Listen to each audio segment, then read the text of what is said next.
کابل کے علاقے میں ہے وزیر اکبر خان میں. وہ اس وقت مجھے نہیں تھا پتا کہ یہ وزیر اکبر خان ہے.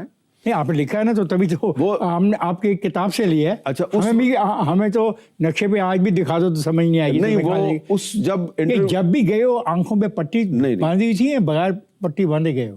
پہلی 2 دفعہ تو میری کوئی پٹی وٹی نہیں تھی, لیکن تیسری دفعہ جو ہے وہ مجھے پتا نہیں تھا کہ یہ کون سا علاقہ ہے. گھمائی جا رہے تھے, وہ گھمائی جا رہے تھے, 3-4 دن تک گھماتے رہے. وجوہات کیا ہوتی ہیں, ایسا کیوں گھماتے ہیں؟ دیکھیں جو اسامہ بن لادن تھا نا وہ خود فیصلے نہیں کرتا تھا, اس کی ایک شورا تھی اور شورا فیصلے کرتی تھی. اور مجھے جو اس نے 9/11 کے بعد انٹرویو دیا وہ اس لیے دیا, صرف اس نے مجھے نہیں دینا تھا, اس نے رابرٹ فسک کو بھی بلایا تھا جو انڈیپینڈنٹ لندن کا نمائندہ تھا. ہم دونوں کو اس نے اکٹھے بلایا تھا. اسامہ بن لادن نے آپ کو ایک گھڑی بھجوائی اور گھڑی کے ساتھ ایک رکا بھجوایا. رکے میں اسامہ بن لادن نے کہا کہ 9/11 کا جو حملہ ہے اس میں میں شریک نہیں. کیا آپ کے ذریعے وہ یہ پیغام دینا چاہ رہا تھا کہ 9/11 کا وہ ذمہ دار نہیں؟ ایسے نہیں ہے بات تھوڑی سی ڈفرینٹ بھی ہے اور بڑی خطرناک بھی ہے. 9/11 جس دن ہوا, حملے سے 1 گھنٹے پہلے میرے پاس ایک صاحب آئے نیچے. مجھے دفتر میں سیکورٹی والوں نے بتایا جی نیچے ایک بندہ آیا ہے, وہ کہتا ہے جی میں افغانستان سے آیا ہوں, شیخ نے بھیجا ہے. میں کہا کون سے شیخ نے بھیجا ہے؟ اس نے کہا جی وہ بتا نہیں رہا اور بڑا مشکوک سا آدمی ہے. اور تو میں نے کہا اچھا, تو میں نے کہا بھیج دو اوپر. وہ آ گیا جب تو میں نے اس کو پہچان لیا کہ یہ تو اسامہ بن لادن کے آس پاس میں نے دیکھا ہوا تھا. تو اس نے کہا آپ نے پہچان لیا؟ میں نے کہا پہچان لیا. کہتا ہے لیکن اس کے باوجود جو ہے مجھے یہ کہا گیا کہ آپ نے ان کے پاس جا کے بیٹھ جانا ہے. تو کہتا ہے وہ مجھے ادھر CNN آتا ہے. تو اس وقت تو پاکستان میں پرائیویٹ TV چینلز نہیں تھے, صرف PTV تھا, CNN تھا, BBC تھا. تو میں نے وہ CNN لگا دیا. کہتا ہے بس اب مجھے آپ 10-15 منٹ دے دیں تو میں نے پھر تھوڑا ریسٹ کر کے پھر میں نے آپ کو کوئی بات بتانی ہے. اب میں اس کو ادھر بٹھا کے, کوئی شام 3-4 بجے کا ٹائم تھا, میں اپنے نیوز روم میں چلا گیا. میرا ایڈیٹر کا آفس تھا, ساتھ ہی نیوز روم تھا, میں ادھر چلا گیا. تھوڑی دیر بعد میں نے دیکھا کہ وہ بندہ جو ہے وہ کھڑا ہو کے نا تو ایسے وہ اوپر مجھے اشارے کر رہا ہے شیشے میں سے. میں گیا تو میں نے دیکھا تو وہ ٹوین ٹاورز والے جہاز ٹکرا رہے ہیں, وہ خبر آ رہی ہے. اس آدمی کو پتا تھا ٹوین ٹاور والا واقعہ ہونے والا ہے. آمن میر کو انہوں نے بطور وٹنس وہ دکھایا. اچھا وٹنس کے طور پہ دکھایا.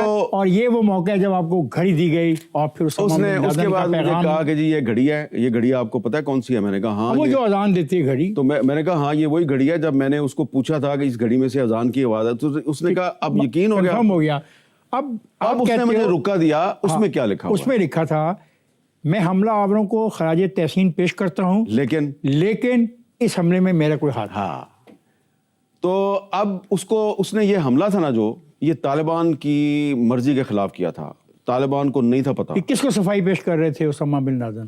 ملا عمر کو. آگے چلتے. اسامہ بن لادن کی جو گھڑی آپ کے پاس تھی, کینیڈا کا ایک میوزیم ہے, اس نے آپ کو آفر کی. آفر کتنی تھی اور آپ نے گھڑی کہاں رکھی ہوئی آج کل؟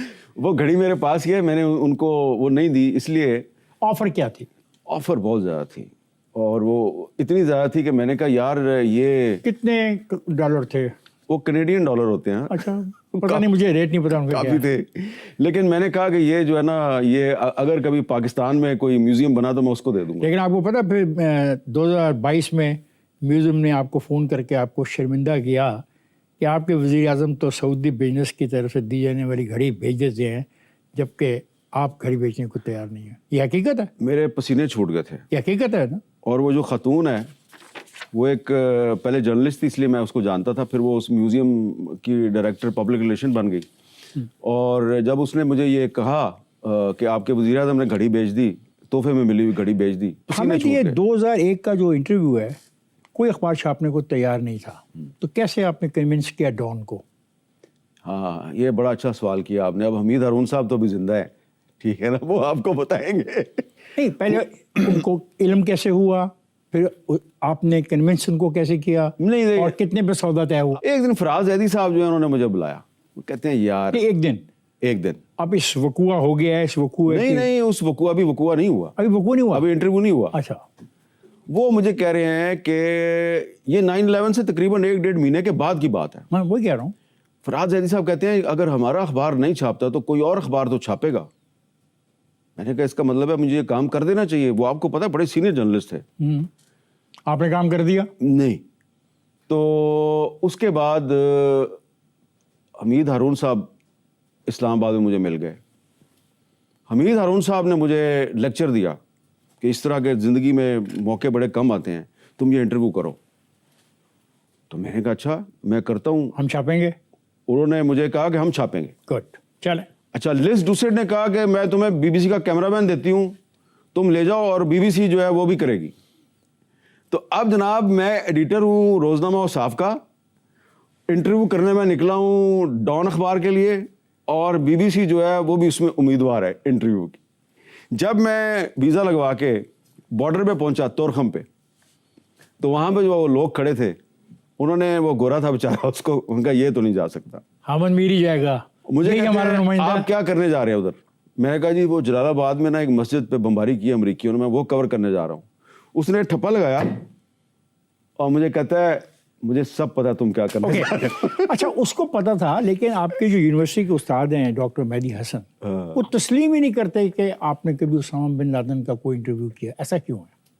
بس یہ مہدی حسن صاحب کا اپنا مسئلہ تھا. 16 اپریل 1994 جنگ اخبار کے سیاسی ایڈیشن میں آصف علی زرداری کے بارے میں مضمون شائع ہونے پہ بقول آپ کو نوکری سے فارغ کر دیا گیا. اس پولیٹیکل صفحے کے انچارج کون تھے؟ کیا وہ صفحہ ان سے لے لیا گیا؟ اور آپ کتنے دن کے بعد نوکری پہ واپس آئے؟ وہ جو آصف زرداری کے بارے میں نے آرٹیکل لکھا تھا, وہ آرٹیکل جس بندے نے چھاپا تھا وہ میرے سامنے بیٹھا ہے. اس کا نام ہے افتخار احمد, اور وہ سیاسی ایڈیشن کے انچارج تھے. افتخار صاحب جو ہیں وہ مجھ سے لکھواتے تھے, سیاسی کالم لکھواتے تھے. میں نے ریسنٹلی محترمہ بے نظیر بھٹو کی کوئی گفتگو سنی تھی سوئٹزرلینڈ سے پاکستان واپس آتے ہوئے, جہاز میں ان کے ساتھ تھا. میں نے واپس آ کے تھوڑا انویسٹیگیٹ کیا, مجھے تھوڑے ثبوت مل گئے, اور میں نے لکھا جی کہ ثبوت مل گئے یا ثبوت آپ کو دیے گئے؟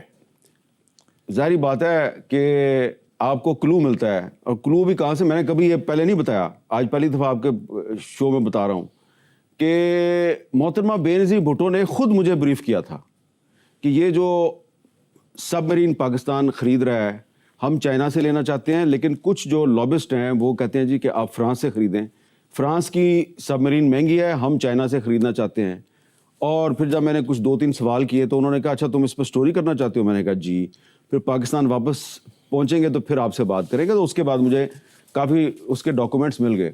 اب جب میں نے وہ سٹوری چھاپ دی تو میرا خیال ہے میں اکیلا تو نہیں نوکری سے نکلا تھا, آپ بھی نکل گئے. میرے سے لے گیا اور صفحہ بھی لے لیا گیا, اور مجھے واپس نہیں ملا, اور آپ نوکری پہ واپس آ گئے.